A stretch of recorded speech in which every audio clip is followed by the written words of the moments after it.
en ese caso.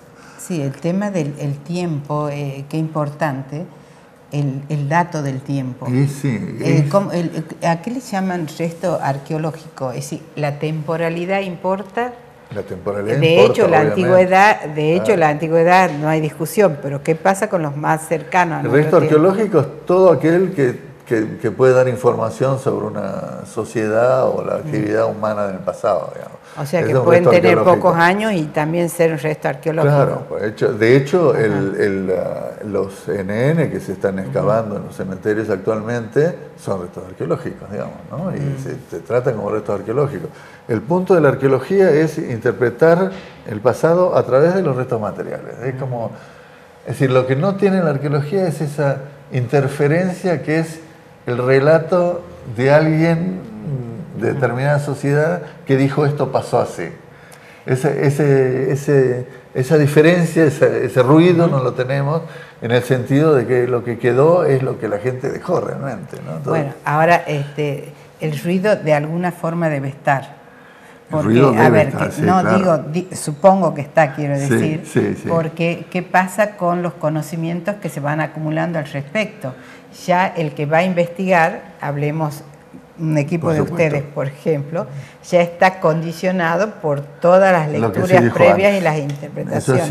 Eso es cierto, pero uno tiene que tener cierta respeto, fidelidad al registro arqueológico en sí, digamos, ¿no? Tratar de que con los elementos que tengamos, los más modernos posibles, tratar de interpretar ese registro y después discutiendo o no lo que se dijo antes, ¿no?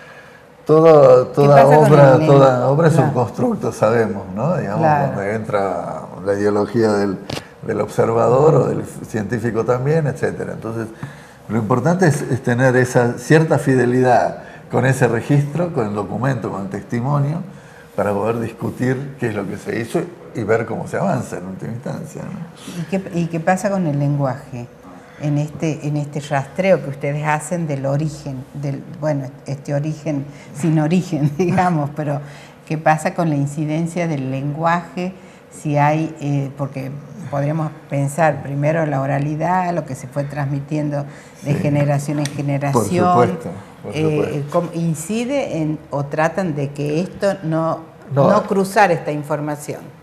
Cuando estamos tratando, por ejemplo, con comunidades o con sociedades de hace muy poco tiempo, del pasado reciente, en las sociedades andinas, por ejemplo, todo lo que se sabe... ¿Qué sería en fecha eso? Digamos, sociedades que están ubicadas hace unos 700, 600 años de antigüedad. Todo lo que se sabe de cosmología y de ritual andino hay que tenerlo en cuenta, hay que conocerlo para ver de qué forma algunos de los restos que estamos encontrando responden a esos rituales, por ejemplo, ¿no? Eso es lo que sería lo que llamamos una analogía histórica directa, digamos, ¿no? Que podamos saber qué fue lo que pasó en las últimas sociedades originarias y tratar de proyectar eso al pasado, digamos. Acá viene un problema real con las sociedades originarias actuales, ¿no? Normalmente ellos hablan de un pasado que es el pasado conocido de sus abuelos o sus tatarabuelos en adelante. Justamente que se transmitió por una oralidad. Exactamente, ¿no? Forma parte de la memoria colectiva. Pero nosotros vamos mucho más allá de ese pasado, ¿no? Entonces a veces nuestra discusión con las comunidades tiene que ver con es decir, poder darles una profundidad mayor al pasado que ellos conocen, digamos, ¿no? ¿Y entra en cuestión para ellos sus propias versiones? Y sí, a veces sí. Acá fue muy claro toda una influencia de gente que vino de Perú y que habló mucho con las comunidades y que ensalzó todo lo incaico, por ejemplo, en el noroeste. Y la verdad es que, que el problema de lo incaico en el noroeste es un problema de una sociedad que fue imperial, una sociedad imperial, que vino a hacer sus búsquedas de minerales, y materias de recursos naturales concretamente, y que por supuesto transformó las sociedades muy profundamente, ¿no? Este trabajo obligatorio que tenía que hacer las sociedades al Inca fue algo que le proporcionaron como los datos a los españoles para volver a tomar un poco esto y rearmar desarmar las comunidades indígenas en sí, desde el punto de vista social. Entonces siempre discutíamos, Cuidado con los incas, digamos, es importante, pero lo importante es qué fue la historia noroeste, digamos, en sus desarrollos específicos, antes de los incas, ¿no? Lo que nosotros llamamos el periodo de desarrollos regionales normalmente, ¿no? Claro, antes de los incas, por el entrecruzamiento y la incidencia de los incas, por la presencia de los españoles, bueno, todas las modificaciones que se fueron originarias pasaron por todos esos traumas, diría yo, pero que los incas, cuidado, los incas también fue un trauma en algún momento, ¿no? Eso... Bueno, no vale la pena incidir en esto, pero en el hecho es que lo que pasa es que es muy importante lo que estás diciendo. O sea, la cultura está hecha por todas estas situaciones, desde las originarias a las traumáticas que después pueden haber surgido, por ponerle el mismo nombre que estás designando. ¿Y por qué traumáticas? ¿Por qué se pensaría que son traumáticas? Yo digo traumáticas porque de alguna forma...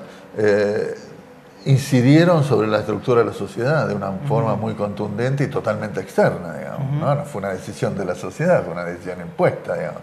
Con violencia, los incas, en el caso de las sociedades que no respondían claramente a la política incaica, bueno, ahí están los ejemplos de los pucaraes, donde los pucaraes, estos lugares defensivos que tenían estas sociedades originarias antiguas, digamos, antes de los incas, y dentro del Pucará, por ejemplo, los incas barrieron virtualmente con las estructuras, digamos, de los jefes de los curacas en ese momento, establecieron sus propias edificios, digamos, claro. Y eso fue una cosa de imposición en la cultura muy fuerte, ¿no? Bueno, que se dio siempre en la historia de la humanidad. No, exactamente, sí, pero por sea, eso esta imposición y esto de ir construyendo sobre lo que se destruye del otro. Claro, pero en este caso fue una destrucción frente a la sociedad para decirles, acá estamos nosotros, digamos, ¿no? Nosotros somos los que mandamos de alguna manera. Bueno, también eso es lo que se viene dando. Sí, lo que se viene dando, no es lo que uno desearía, pero es lo que se viene dando.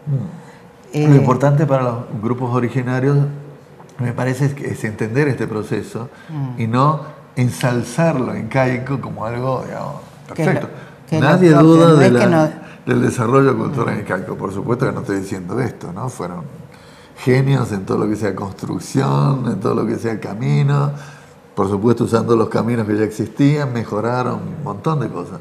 Pero hay que ver cuál es la incidencia real de eso en la sociedad que ya estaba, ¿no? Ahora, por eso, tal vez pensar un origen sin origen, porque ¿dónde estaría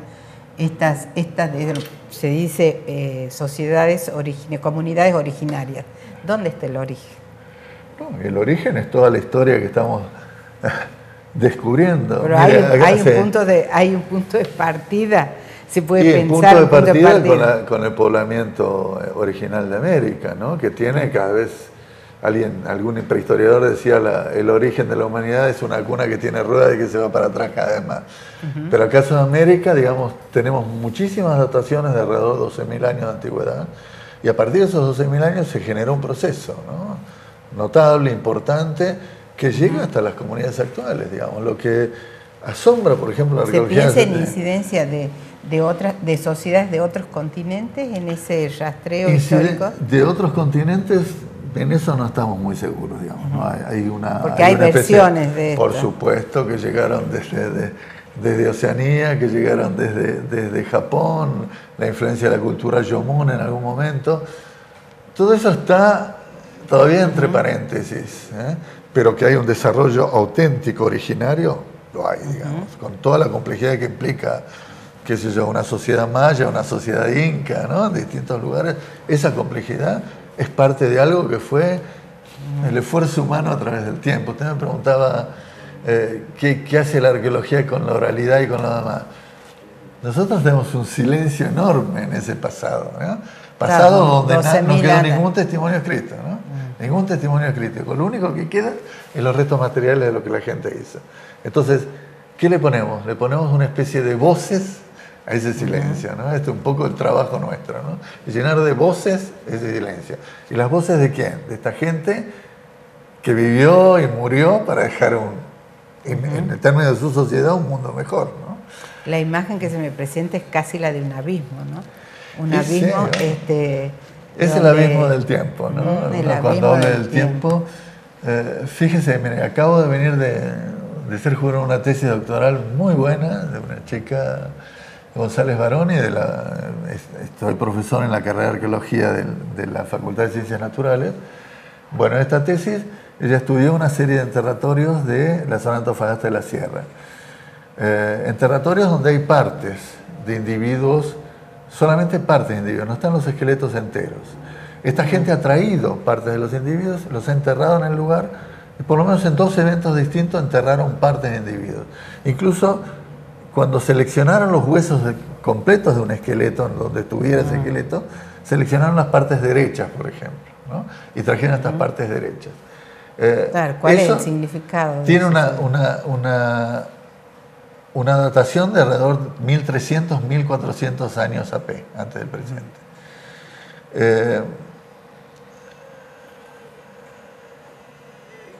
En un sitio muy cercano tenemos el mismo problema de partes esqueletarias enterradas con una edad de 8400 años.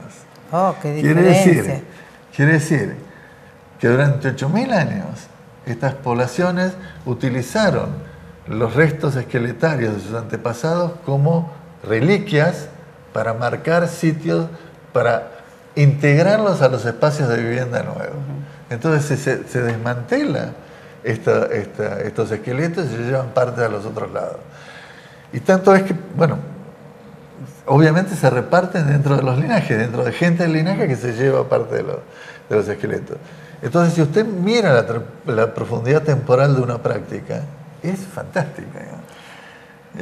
¿Cuántas generaciones son 8000 años? Bueno, habría que hacer el cálculo, pero son cientos de generaciones, ¿no? Seguro. Entonces, fíjense lo que implica la memoria de estos grupos originarios, ¿no? Esa cosa de afincamiento en una práctica, por ejemplo, ¿no? Que obviamente tiene que ver muy fuerte con todo lo que es el sentido de la vida, ¿no? Esos esqueletos están puestos al lado de los espacios domésticos, están enterrados en las casas, no es un cementerio, ¿no? Ahora hacemos una pausa y seguimos, sí, porque este no. tema es muy interesante.